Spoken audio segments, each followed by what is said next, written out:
gitarran akorde errazak erabiltzeko jarriko dugu zubito hirugarren trastean, bale?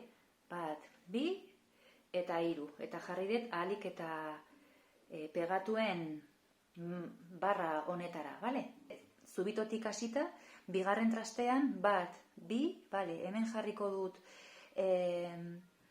lehenengo sokan, bale, behatza, bigarren soka libre, hirugarren soka zapaldu, eta gero, hurrengo trastean, bigarren soka zapalduko dugu, eta hau da re maior. Bale.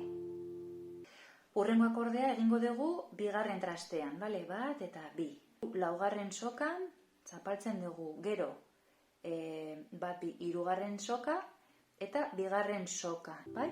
La maior. Eta gero, zubia egiteko egingo dugu mi menor. 5garrena eta 4garrena, 2 behatzakin. Hemen. Hau da, mi menor. Rasgea egiteko jartzen dugu pintza hemen horrela, tak, bale? Eta egingo dugu goiti bera. 1, 2, 3.